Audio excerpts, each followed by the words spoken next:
Hello friends, this is part 2 of the series of videos on types of reasoning. In the first part, I have already taken up the important topic of logical reasoning, and in this part 2, I shall be telling you what all type of questions can come in the verbal reasoning section. So this is the verbal reasoning section. Very important for all competitive exams. Verbal reasoning is something you just can't escape in any kind of competition, and there are approximately 13 to 15 types of questions which you can get in examination in verbal reasoning portion. Very important for SSC, CGL, CTET, NTSC, CAT, and then we have RRB, NTPC exams. These are the exams which most of the students in India are targeting, and if you are good at verbal reasoning, then obviously non-verbal reasoning and logical reasoning part will also be good. So let us see what are the various types of questions one gets in this.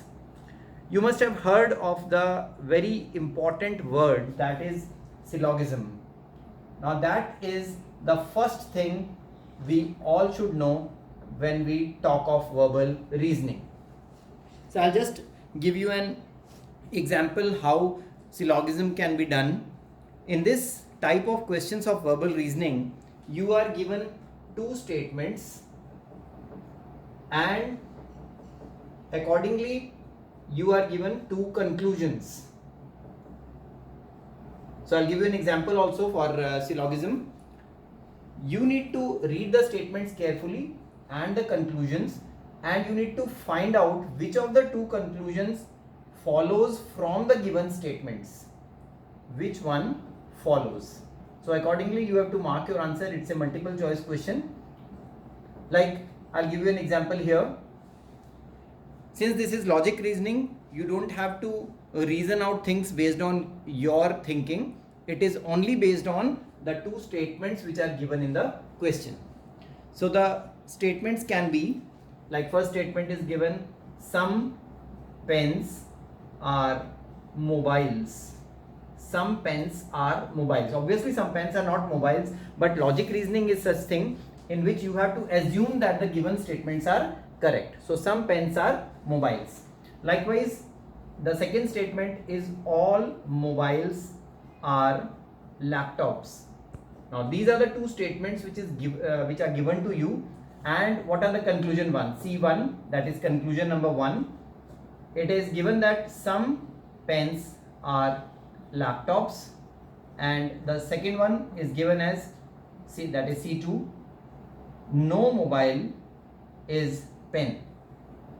Now if you read these two statements carefully, from this if you can infer C1 and not C2, then your answer will be different. If you cannot infer C1 and infer C2, then your answer will be different. And if you can infer both of them, then your answer will be different, and if you cannot infer any of them, then your answer will be different. So this is one type of question, syllogism. You need to understand this topic right from the basic level. There are so many terms associated with syllogism. I shall take up syllogism in detail with you so that you can understand this from the basics, and once you understand all the terms associated with syllogism, all the questions of syllogism will be very easy. But mind you, 80% to 85% of the students who are preparing for competitions, they think that syllogism is a difficult topic, but it is not such, because there are some rules to be followed, there are some conventions to be adhered to. So let's see the second part of our important topic in verbal reasoning part. So I'm not solving this question, I'm just telling you an example of what kind of question syllogism includes. The second type is the sequencing of words. Again, a very important thing, sequencing of words. Like, you will be given 3, 4 or 5 words, and you have to sequence them in order, in a particular order. So I'll give you an example for this. Suppose there is a question in which 5 words are given: leaf, fruit, root, flower and stem. Now there has to be a particular sequence in which these 5 are to be arranged. So obviously there are 5 factorial, that is 120 combinations in which these can be arranged. But what is the logical way? The logic is very important. You have to reason out in what order you have to arrange them so that they are logically arranged. So the sequence can be like root is the bottommost part, so this can come at the first place, followed by what starts from the root is the stem, so the stem can be the second one, and then we have the leaves associated with that, so this can be the third one, and then we have flowers coming on the leaves, that is fourth, and from the flowers we get the fruits. So it can be a logical sequence, root, stem, leaf, flower, fruit. So likewise you have to sequence the words, and accordingly you will have such questions in the exam. So this is the second part of the type of questions you can get in verbal reasoning part of syllogism. Now the third one is Venn diagrams. Another important topic, not only for competitive exams but for school students also, because Venn diagrams finds a wide application in the topic of sets. The topic on sets involves questions of union, intersection. Likewise, these questions of class 11th level, they can be solved through Venn diagrams. And Venn diagrams are a type of questions in which there are 3 things which are given to you, and you have to relate the 3 things using a diagram involving squares and circles.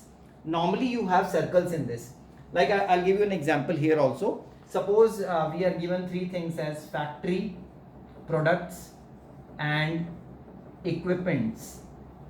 Factory, products and equipments.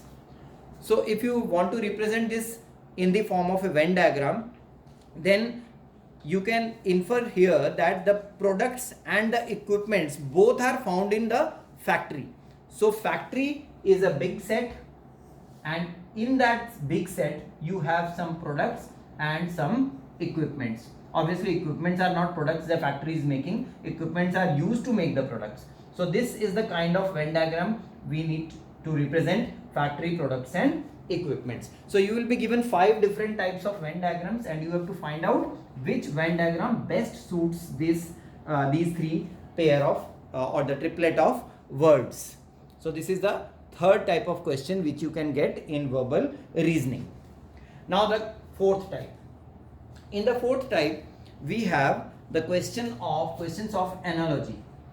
Now in the questions of analogy you will be given the relationship between 2 different words, and out of another relationship you will be given only one word and you have to spot the next one.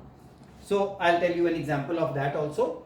Suppose it is given that fish is to school is same as ship is to, now you have to fill the blank. Now first of all, to solve this question you have to crack the relationship between fish and school. So you should know that a group of fishes is known as school. So what do we call a group of ships? That word will give you the answer of this particular question, and these type of questions are known as questions of analogy. So for this I'll tell you the answer for this. This is fleet, because there is a fleet of ships. A group of ships is known as a fleet. So the relationship between these 2 is really important in getting the answer of that one. So decoding and then applying that code to get to the answer of the second part is the secret behind solving these type of questions of verbal reasoning. Let's have the fifth one now. The fifth type of questions in this series are the character puzzles. Very, very important again. Now something which demands a lot of thinking, lot of logical analysis, and only then you will be able to find the answers of the character puzzles. One such question I'll just take up. These are puzzles associated with finding a particular number. So you will be given a question mark or a variable x. You have to again decode, that is find a rule through which that particular question is made and apply that rule to get the value of x. Now I'll give you an example for this one. Suppose in the first figure we have a triangle, and in this triangle along the sides the numbers which are given are 7, 3 and 4, and in between the number which is written is 16. So there is some rule which is followed in writing this particular figure, and accordingly, according to the same rule, one more figure is given to you, and the numbers which are given are 8, 2, 4 and 24. So the same rule applies to these. So when you apply the same rule to this figure, you will be given a variable x here, and here we have 15, 11 and 5. So you need to find the value of x by cracking the rule and decoding the problem according to the first two given figures. So I'll tell you the answer for this one so that you can really think the rules, what kind of rules are applied in solving these type of questions. You can see here that if you take the difference of these two numbers, 7 minus 3 is 4, and then multiply it by the third number. So 7 minus 3 is 4 and 4 into 4 is 16. Likewise 8 minus 2 is 6 and 6 into 4 is 24. So apply the rule here. 15 minus 11 is 4 and 4 into 5 gives you 20. So the value of x comes out to be 20. So that is the way you solve the character puzzles. So this is the fifth type of question. Now the sixth type of question concerns the odd word, or the word which is different, that is, which does not follow a particular criteria or a rule. So how to find a odd word or a word which is different? Suppose you are given 5 words, and those 5 words are mouse, cat, keyboard, CPU and monitor, and you have to find the odd word from this. So we all know that these, out of these 5 words, 4 words relate to the field of computers. That is, the first one is the mouse, which is an input device. Then the third one is keyboard, again an input device, central processing unit, CPU and monitor. These 4 are parts of a computer, but the word cat does not belong to this category. So the word cat is your answer. That is the odd word, or the word which is different from the other 4 words. So this is the 6th category of questions which you can get in this particular verbal reasoning part. Okay, so let's have the 7th category now in this number of type of questions of verbal reasoning. This is arithmetic reasoning. So in arithmetic reasoning, basically we have questions of arithmetic. It is very easy to infer from here. The word is here, arithmetic, and we have the questions of quantitative aptitude here. So they can be questions of finding ages, then finding numbers, or percentages, then profit and loss. Very simple arithmetic reasoning questions, and it can be like ratio and proportion, ratios, right? And then fractions. So these type of topics are included in the arithmetic reasoning part of questions of verbal reasoning. So for mastering all these, you need to be aware of the short tricks of calculations. So if you are aware of the short tricks, only then this part will be easy for you. Otherwise this part is really time consuming, and each question, if you consume 1 minute to 1.5 minutes of solving one question, then it is going to be really difficult to qualify the exam. But you need to be aware of the short tricks. So let's have the 8th one. So I'm not taking any example of the 7th part because it is a very, very wide topic. So next one is the blood relation test. So blood relation, again, there will be some statements which will be given to you, and you will have to find the relation between 2 different persons. Like suppose you are given that A is the brother of B, B is sister of C, C is father of D. So these 3 statements are given to you, and you need to find how D is related to A.